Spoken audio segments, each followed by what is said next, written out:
لو كنت مكان بيبرس كنت هتعمل ايه؟ كنت هتأمن مستقبلك حتى لو على جثة صاحبك، ولا كنت هتفضل وافي وتغامر بكل اللي وصلت له؟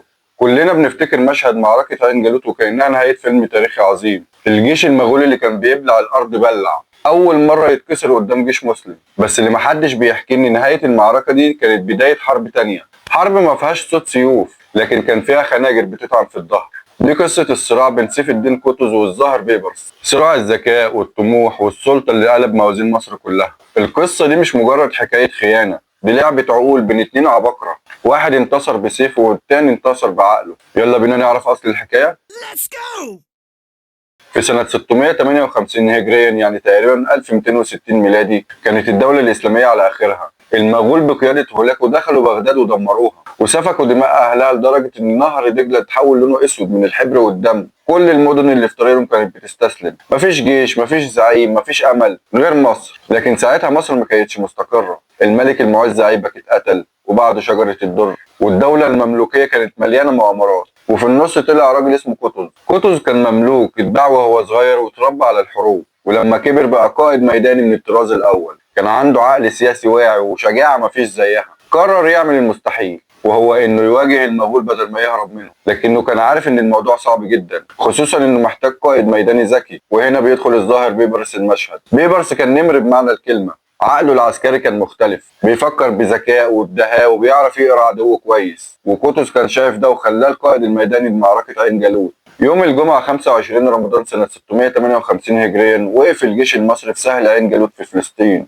المغول كانوا متفوقين في العدد لكن مش في الذكاء. بيبرس بقى استخدم خطة عبقرية، خلى مقدمة الجيش تتظاهر بالانسحاب، فالمغول يجروا وراهم بكل قوتهم. وفي اللحظة اللي دخلوا فيها في قلب الوادي، خرجت قوات قطز من التلال من الناحيتين وبدأ الحصار الجهنمي. قطز بنفسه نزل الميدان وصرخ صرخته الشهيرة: وإسلامان. الصرخة دي كانت الشرارة اللي ولعت حماس الجنود، وفي ساعات قليلة المغول اتكسروا واتقتل قائدهم كتبغة. النصر ده ما كانش بس لمصر، ده كان للعالم الإسلامي كله. لكن بعد ما المعركة خلصت بدأ الفصل الأخطر. بعد المعركة دخل قطز دمشق وبدأ يرتب الأوضاع، وبيبرس كان جنبه. بس جوه نفس بيبرس كان فيه غليان. هو اللي خطط وهو اللي واجه وهو اللي خاطر، وكان شايف إن النصر ده من غيره ما كانش هيحصل. فراح لقطز وطلب منه إن هو يكون حاكم على ولاية حلب. حلب وقتها كانت جوهرة الشام، اللي يمسكها يبقى عنده نفوذ عسكري ضخم وسهل جدا يبقى السلطان بعد كده. لكن قطز رفض وقال له لا. في مؤرخين قالوا ان قطز خاف منه لحسن لما ياخد مدينة كبيرة تخليه خطر على العرش. وفي رواية تانية بتقول ان في ناس حوالين قطز حسسوا انه بيبرس بيخطط ضده، لكن النتيجة كانت واحدة. وبيبرس ساعتها حس بالإهانة. النصر اللي هو شارك فيه ما خدش عليه حتى شكر، ودي كانت لحظة التحول. قطز قرر يرجع لمصر بعد ما خلص امور الشام. الرحلة كانت طويلة والكل راجع مبسوط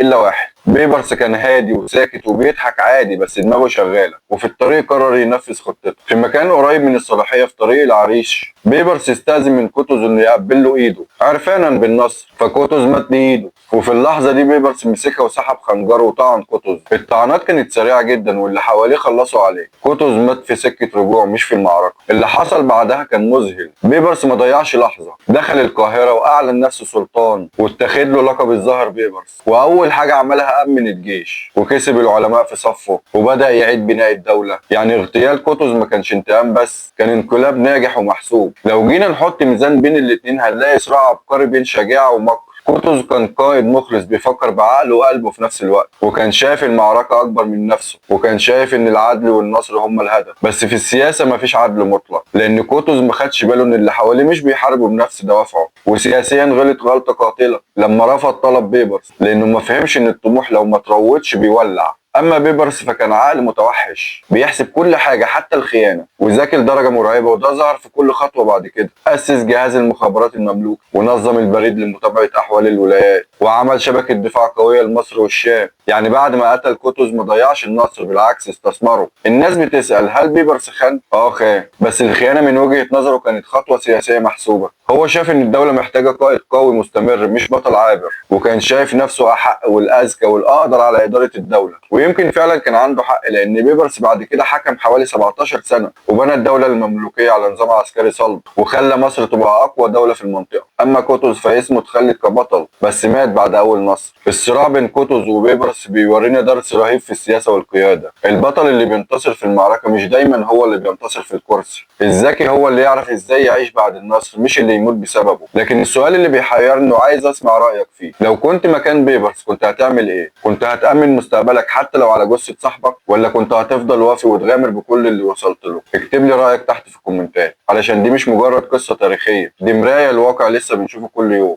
اتمنى يكون الفيديو عجبك، ما تنساش اللايك وتشترك في القناة، واستناني في اصل الحكاية الجاية.